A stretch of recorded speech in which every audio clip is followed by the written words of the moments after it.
Selamat pagi Bapak Ibu, Opa Oma, dan saudara-saudaraku yang baik. Saat bangun di pagi ini, semoga tubuh kita lebih bugar dan perasaan kita lebih segar. Kita menyongsong hari baru dengan kehadiran Allah yang memimpin hidup kita. Mari mengawalinya dengan terima kasih dan rasa syukur. Injil Yohanes pasal 9 ayat 1-3 menjadi titik tolak renungan kita.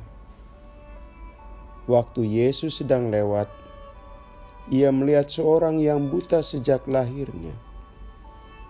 Murid-muridnya bertanya kepadanya, "Rabi, siapakah yang berbuat dosa? Orang ini sendiri atau orang tuanya, sehingga ia dilahirkan buta?" Jawab Yesus, "Bukan dia dan bukan juga orang tuanya, tetapi karena pekerjaan-pekerjaan Allah harus dinyatakan di dalam dia." Saudaraku, ternyata beragam cara pandang melihat sebuah realitas penderitaan. Kita menengok bacaan firman Tuhan yang berkaitan dengan penderitaan.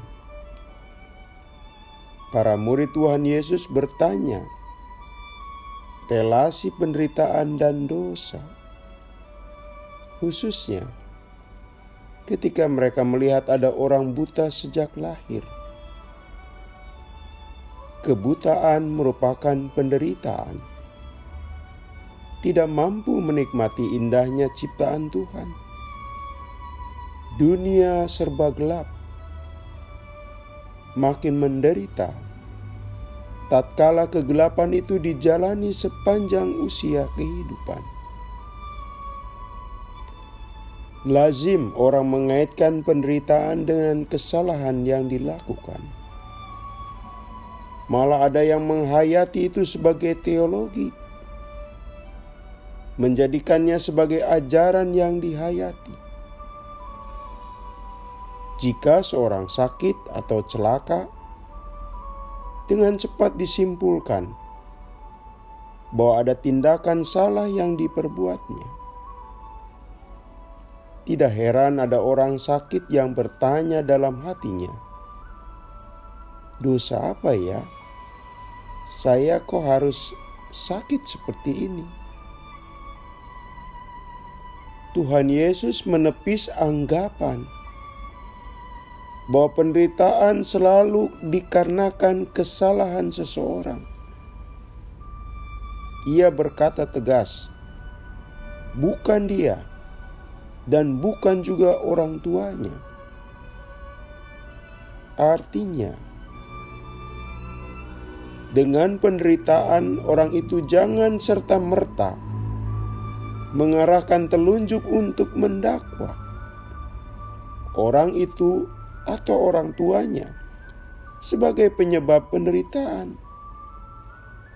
Sekaligus juga jangan jadi hakim yang cepat dan gegabah memutuskan orang itu sendiri atau orang tuanya terbukti melakukan kesalahan yang menimbulkan kebutaan.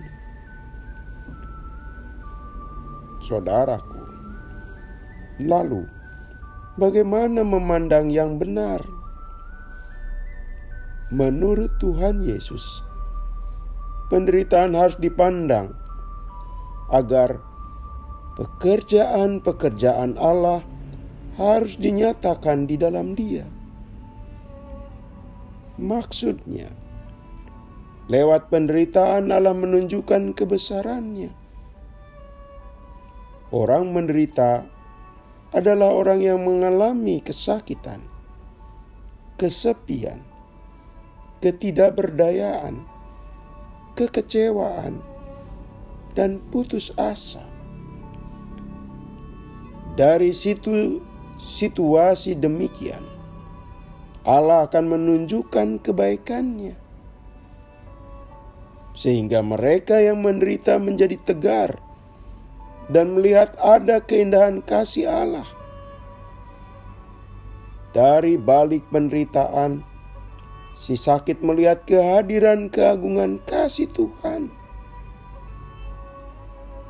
Dengan kalimat lain, saudaraku, daripada kita menyatakan di mana ada penderitaan, di situ ada dosa, lebih baik kita melakukan kebaikan.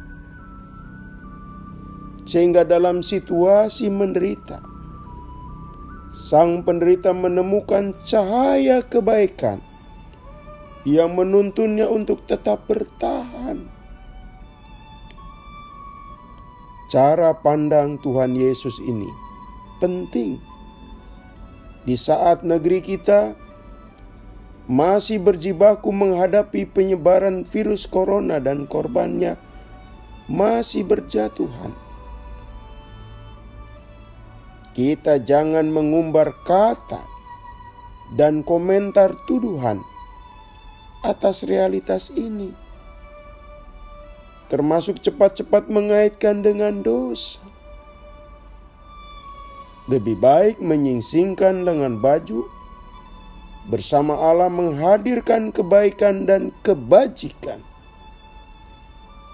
sehingga penderitaan terlewati dan manusia melihat kebaikan Tuhan bekerja dan kita jadi mitranya. Saudaraku, beberapa waktu lalu seorang pria dewasa dipukuli, babak belur, seluruh tubuhnya sakit. Usut punya usut, pria itu hendak menculik anak kecil. Masa yang marah tak mampu mengendalikan emosi, menghakiminya langsung. Menderita karena tindakan salah, tapi gegabah bila setiap penderitaan dimaknai tunggal seperti tadi. Mari di hari-hari Minggu Prapaskah, Tuhan Yesus menjalani penderitaan. Ia tidak berdosa. Ia sama sekali tak bermasalah. Maka jangan kita menambah orang yang menderita dengan memberi cap atau tuduhan bahwa ada dosa di balik penderitaannya. Itu bukan sikap arif, malah menambah penderitaan yang sudah ada. Saudaraku, lebih baik kita menjadi mitra Allah, menghadirkan tindakan yang melegakan pihak yang tengah menderita. Semoga. Mari kita berdoa. Ya Tuhan, kiranya ucapan, pikiran, dan perbuatan kami selalu sesuai dengan iman kami kepadamu. Dalam nama Tuhan Yesus kami berdoa. Amin. Selamat pagi saudaraku, selamat memasuki hari baru, masih bersama Pendeta Supriyatno. Tuhan memberkati.